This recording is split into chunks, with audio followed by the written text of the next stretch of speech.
Listen up, Rangers. Welcome to the Geek Chest. My name's Steve, and today we're going to go over my top 10 favorite customs that I've worked on since, about a year ago now. A little over a year ago, we started working on these, and it's been a fun run. Still planning on doing a bunch more, but I figure we've done enough now to where we could definitely do like a top 10 list of some of my favorites. Notable exceptions from this list is going to be anything that was a model kit, because those were already kind of like they're already disassembled. They're meant to be put together, and they're meant to be put together in a certain way, which are pretty much all my model kits that I've done, except for one, which that one I would consider a custom because he got butchered into becoming an action figure. But like I have like a alien chest burster. He would probably be number one on this list because it's probably the most accurate thing I've ever painted and put together. But I don't quite consider it a custom. He was a kit.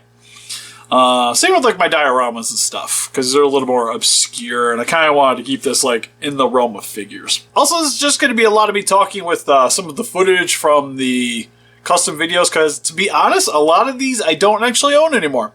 I think like over half this list I actually don't own anymore, because a lot of the customs I do are actually commissions. So a lot of people send me the stuff, I put them together, paint them, send them back out, and then film the entire process while I'm doing it.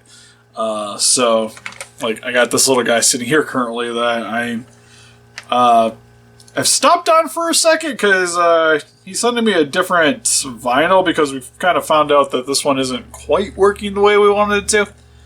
I could get it to work, but we're going to see how the other one maybe fits a little better before I continue on with this one. But with that being said, number 10. Number 10 is my Douglas Gordon one, which I'm pretty sure is the first custom I've ever really done. It's between that or one of the ones that hadn't actually made the list, which was the Marvel Dark Horse Godzilla. I'd have to go back and actually look, but those were the first two, but the Douglas Gordon has a soft spot for me because it's probably one of the only actual like human-looking customs I've actually been like super proud of. Because I've tried to do some and to varying degrees of success. Like my forte is mainly like monster-related stuff, like the Godzillas or dinosaurs. So anything outside of that's been a little bit more troubling for me. But he turned out great. I still want to go back and redo his little necklace thing at some point to make it definitely look more like a whale's tooth than what I originally did. But outside of that, I think like everything's great. That and I actually got to get an autograph by Don Fry, which also made it super important for me. Kind of wish, like, come thinking back on it, I kind of wish I would have just gave it to the guy. But I thought it'd be cool to get his coat signed. I really wanted it. So definitely a soft spot. Not probably like the cleanest custom I've ever done, but like looking like him standing on a shelf looks great. Like he almost holds the sword. The body for him was a Duke Nukem. The head was from a Don Fry UFC figure. I think it was Jax. The coat's from a Sting. Swords from Gwenpool. I think it was a Gwenpool figure that I got on clearance, and then just like sanded down the sides and stuff like that. I think that's it. And there's just a lot of like black paint. A lot of black paint for that one. For number 9, this is a fairly new one, but it is the Bat Metal figure. Again, another one of those that it's not like a monster or dinosaur that actually turned out really solid, I thought. I like the way the display base came out because that thing was just essentially an amalgamation of a bunch of different stuff like Tupperwares, Halloween skulls, plastic grid, you name it, with like a tea light to light up the inside. The Batman was a animated series Batman by Mcfarlane that, for the most part, didn't get anything extra added to it except for stuff getting sculpted onto it, which was using epoxy putty. And I think it turned out great. Then what I love about it too, because I do enjoy those Batman videos a lot, so I wanted to kind of, like seeing it, I was like, this thing would work pretty well for that. I did have somebody mention using a Jiren body for that thing, like using the same kind of head but swapping the body out for a Jiren. That's something I kind of want to look to in the future. But I was also kind of hoping the video would get a little more views. But it did get a comment by the guys that created Bat Metal, so I'll take it as a win. On number 8, I'm kind of surprised I have these so low on the list, but to be honest, they were a pain in the butt, which was the custom Mudos that I worked on. What was it? Photon Collectibles? It was like a Facebook kit that they made for that. Which, it's a good looking model. Because I'm pretty sure it's the Dope Pope model that they used. And then made it into an action figure and then was selling it. But it needed a lot of work. And the one thing I really like about doing this stuff is mainly the painting portion of it. Putting it together, like figuring out how the things work, getting it like solved and put together is fun in its own way. But for them, it was kind of like that part was already kind of solved for me. It was more like it was solved, but I still had to fix it.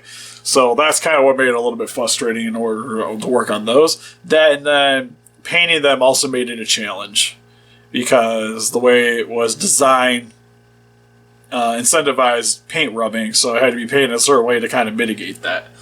Now, looking back on it, you probably could go over with the paint, but then it's just a lot more clearing, polishing, and it's way more work to get in to be able to work appropriately for that. So the way I did it was a little more clean, dirty, and then if something happens to it, the person that I did the commission for doesn't have to try to fix it. Because that's the one thing I worry about is get this thing like looking gorgeous and then sealing it, but then after sending it to the guy, it manages to rub off, and I really don't want that to happen. So fun little kit, but and I think they turned out really nice, but I just have them low because of just the amount of work that went into that wasn't quite as fun as the outcome. Number 7, this one, I think I only have photos. We didn't film this one. To be honest, this one I originally made for me, but then I got contacted by my buddy that saw them, and then he wanted me to do them, and I'm like, well, I could just sell you these ones, and then I'll just redo them and do a video, and I haven't gotten around to it. But it's, I made Diablo from Primal Rage, which what that was a Albertosaurus from the Jurassic World Mattel figures. The battle damage one to be specific. Which all I did to that thing was literally just repaint it, and then we made a breath effect for that thing out of glue, hot glue, which turned out great. To be honest, I got the form in his mouth, and he could actually spray it out, which was really cool. Because I've only worked on doing like beam effect stuff a little bit, and doing the fireball for that actually was pretty impressive.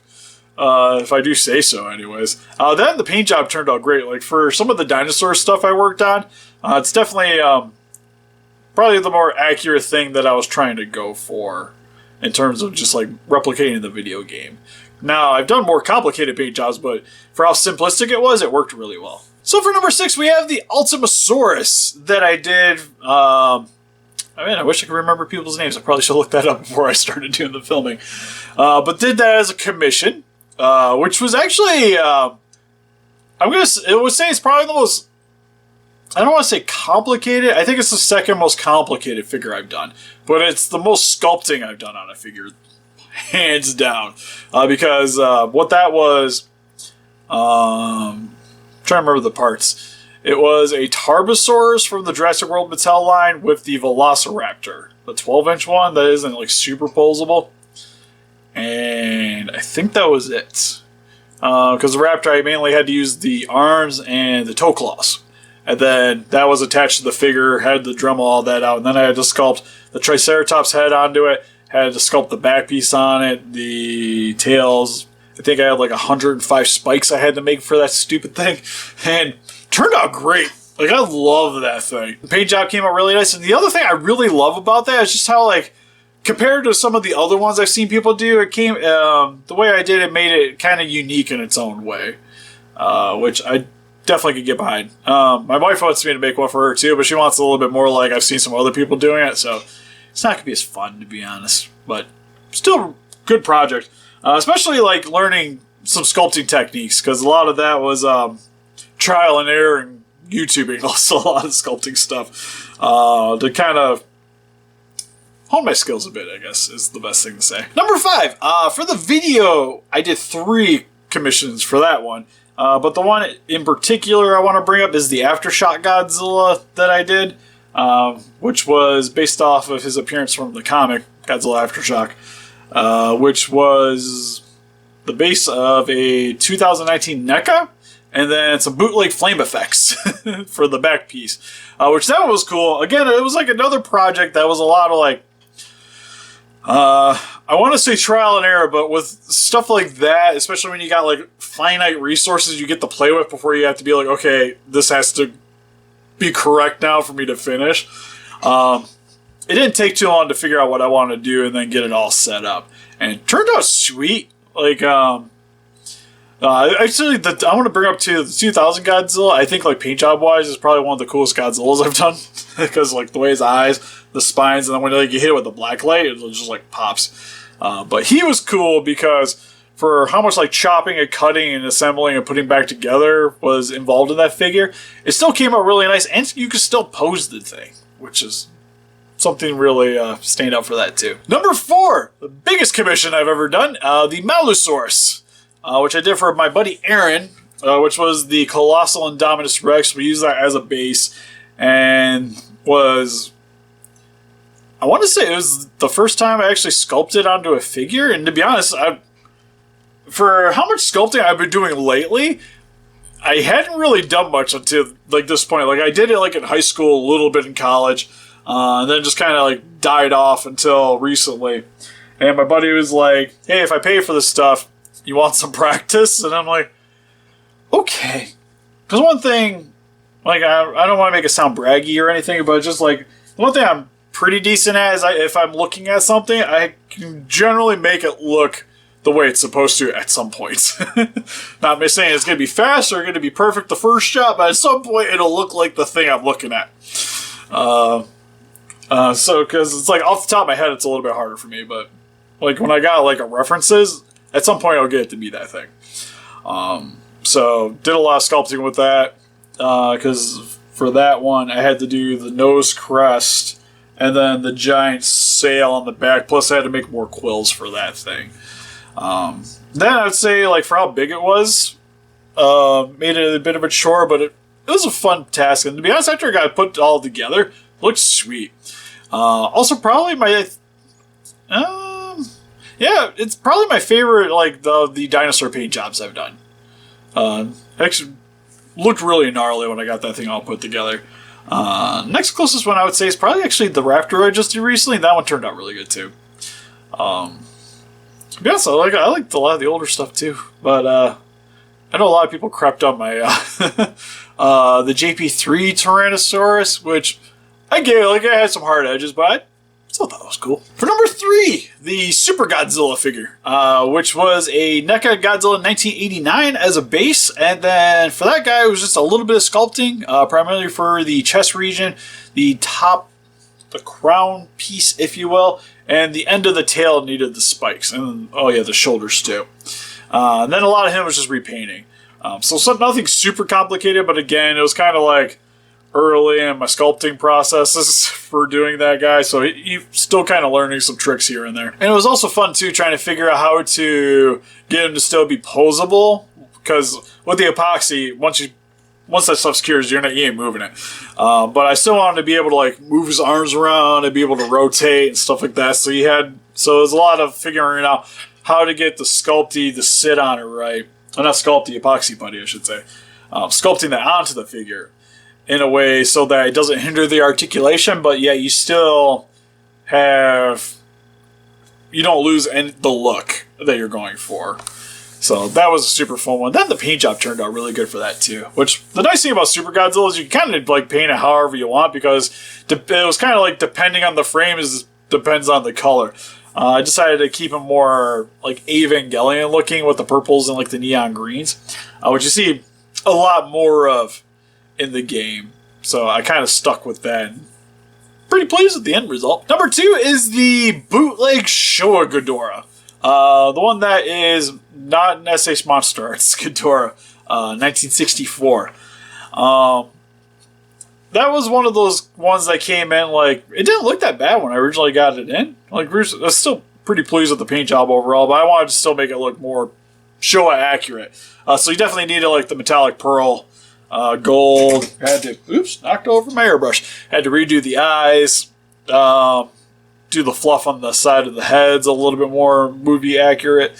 Well, to be fair, I made it more there was I mentioned in the video, but I kind of used for reference for the head was a it was like a remade prop of the original head done by the guy that originally did the head. The entire figure was airbrushed with some Pro Gold, which it wasn't hard. Like the paint job for it's actually fairly simplistic. Like the head's the hardest part in terms of just like the minute detailing.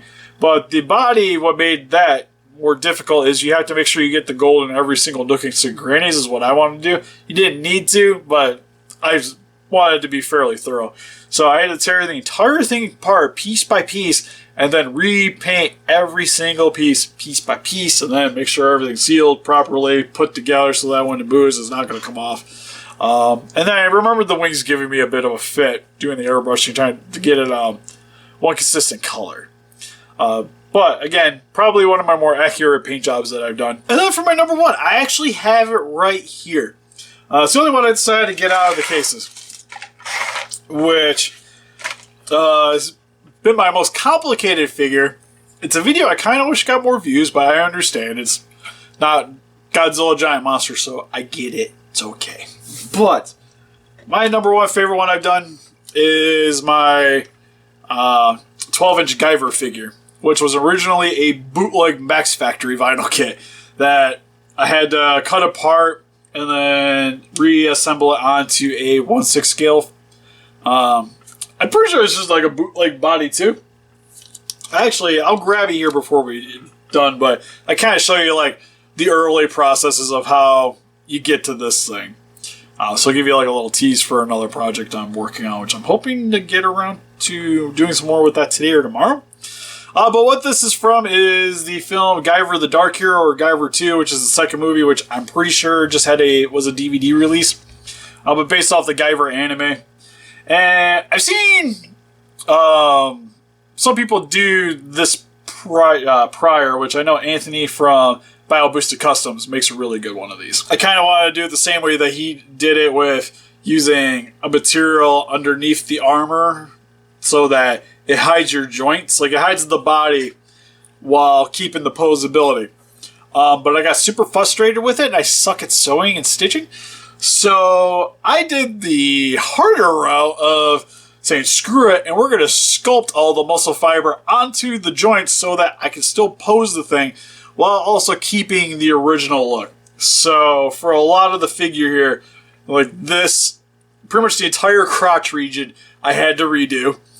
Parts of the knees, the center section for the waist, like this I had to redo. Like this is all hand sculpted. The neck I had to hand sculpt.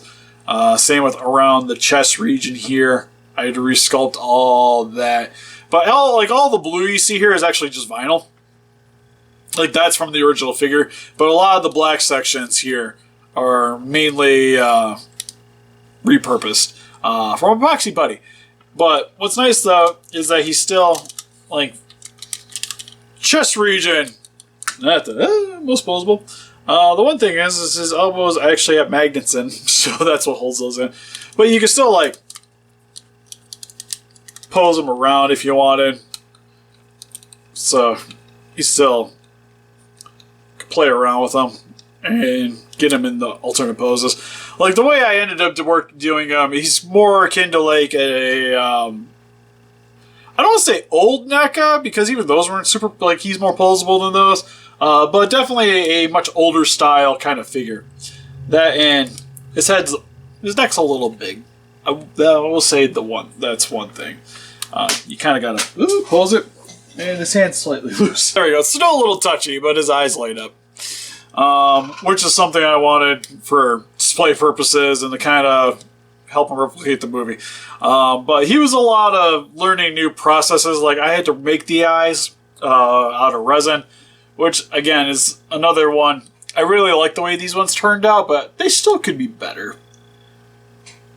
Because they did get a little cloudy, but it might be hard to see. But you kind of see in the back, I added some paint too to kind of help replicate the movie look a little bit better.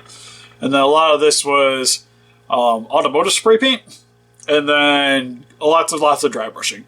So I had a dark blue base coat is what I went with, so that the Inner detailing is going to be dark blue, then just kind of brightened up with brighter blues, and kind of just kept going on with that until I got the color that I wanted. It made him look more like how he did in the movie than the actual suit, because I know the suit's a little bit more on the green side, but in the film looks more blue, so I wanted it to kind of keep with that. And yeah, that's pretty much it. So he's easily my favorite one I've worked on. And again, definitely the most complicated, because again, I had like about 2 months into that guy from the time he arrived to the time he finished, because there's just a lot of trial and error. But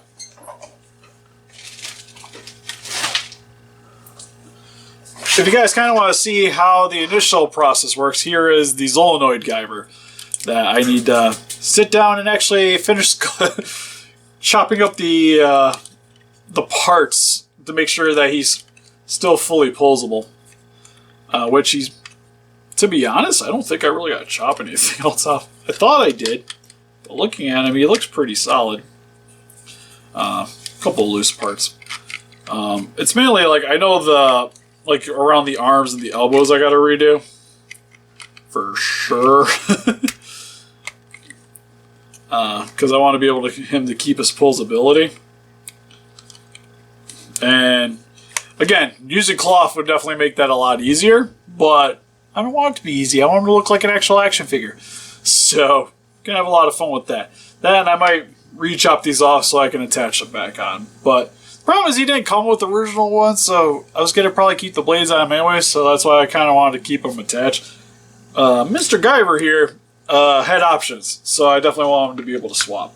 I don't think is going to be quite as important if I don't have it doing that. But anyways, that's pretty much it. Planning on doing a bunch more customs for this channel. I know we got the Nekacon. I'm probably going to be doing something with that. And I think that's all I really got so far. Might have another Mudo, but I probably won't film that one. That one I'll probably just like work and push it out. But well, the Zolanoid Guyver, I have this thing up here, like a little diorama I've been sort of working on. There's the female Spawn figure I have started. There's a lot of projects I got around here I got to kind of get it to. Same with some Kill la Kill stuff. I plan on doing something with that too. But anyways, help us defeat those guys. Hit that like button, subscribe, become a Ranger today. We also got Instagram, Patreon, Pinterest, Facebook. Guys, like to keep up with the day with the channel. Donate, we greatly appreciate it. And we'll see you guys in the next video. Bye-bye.